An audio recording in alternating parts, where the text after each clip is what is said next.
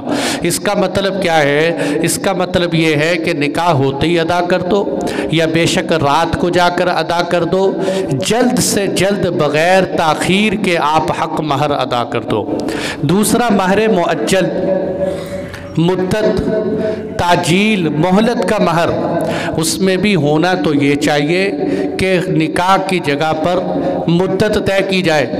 ہاں بھی 6 مہینے، سال، 2 سال، 3 سال، کب تک؟ بس ویسے ہی لکھ دیا مہر معجل۔ مہر معجل کی ڈیٹ طے کرنی چاہیے۔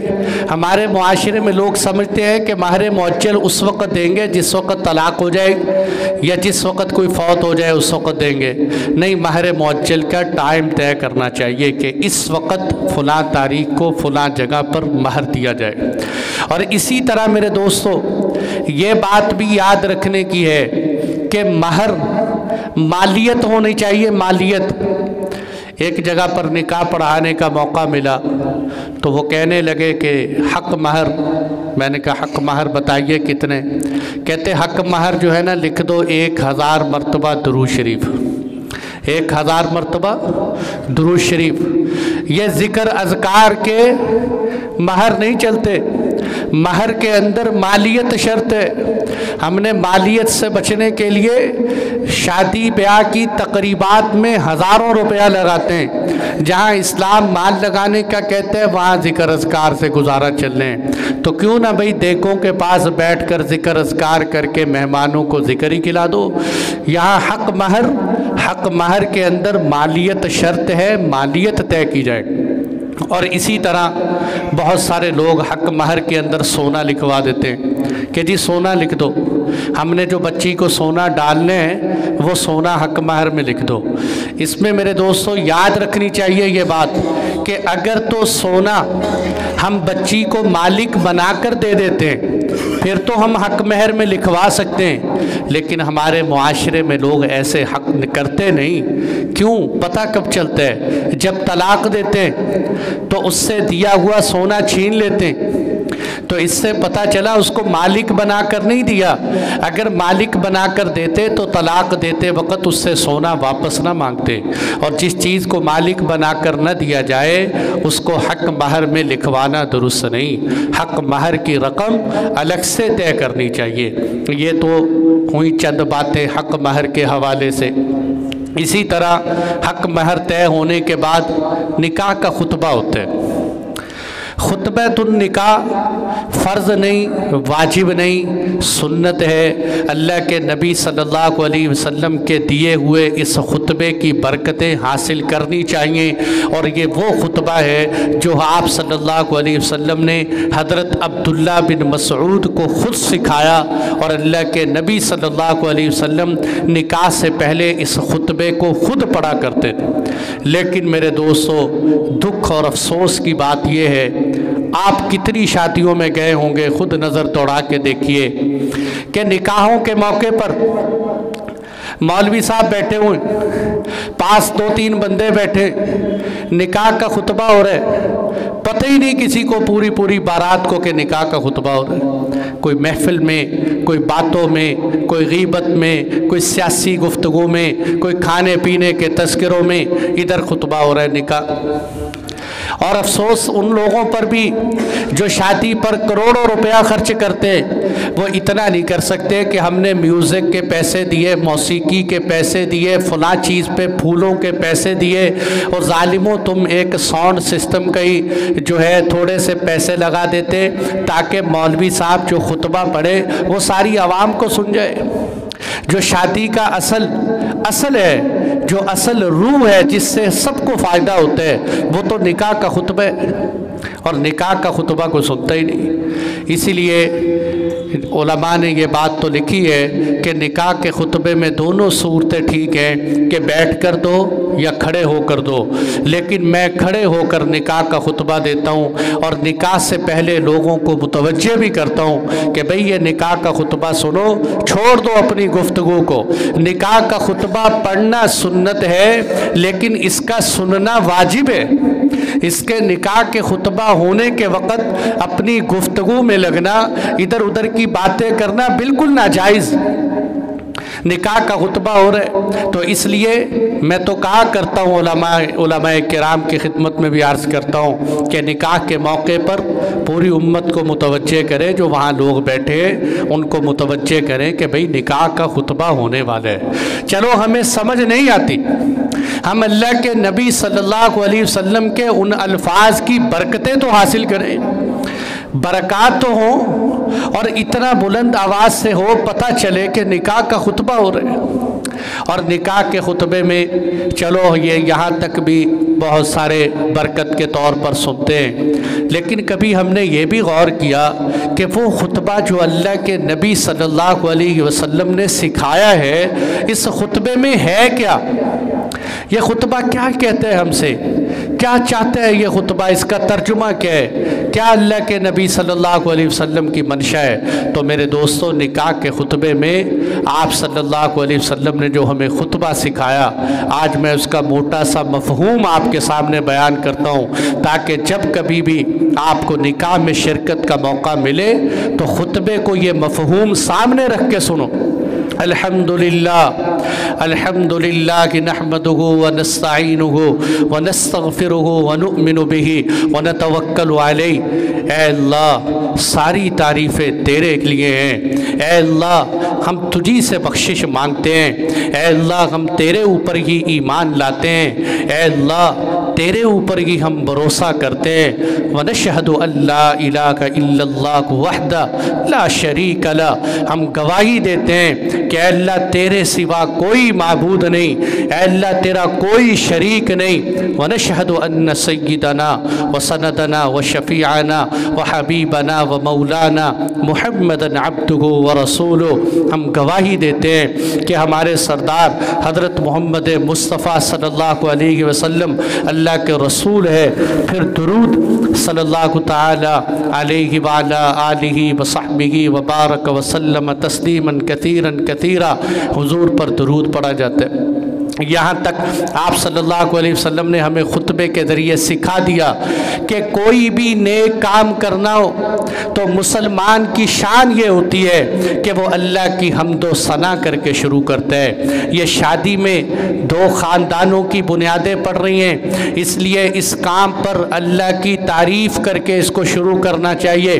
پھر اگلی آیتوں کے اندر قرآن کی 3 آیتیں نکاح میں پڑھی جاتی ہیں۔ ہر نکاح کے موقع پر یا ایھا الناس اتقوا ربکم الذی خلقکم من نفس واحدہ، اے لوگو تم ڈرو اپنے اس رب سے جس نے تم کو ایک جان سے پیدا کیا، وخلق منہا زوجہا، اس جان سے یعنی اللہ نے تم کو آدم علیہ السلام سے پیدا کیا، اس آدم علیہ السلام سے اللہ نے حضرت حوا کو پیدا کیا، وبث منہما رجالا کثیرا ونساء، اور ان دونوں سے اللہ نے مرد و عورتوں کو پیدا کیا۔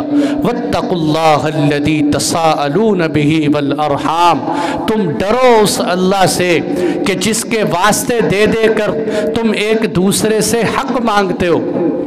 ایک دوسرے سے جب کوئی کام ہوتا ہے تو کہتا ہے یار اللہ کے واسطے میرا حق دے دو، اللہ فرماتے ہیں ڈرو اس اللہ سے۔ والارحام، رشتہ داری کے معاملے میں بھی اللہ سے ڈرو۔ ان اللہ کان علیکم رقیبا، بے شک اللہ تعالیٰ تم پر نگہبان۔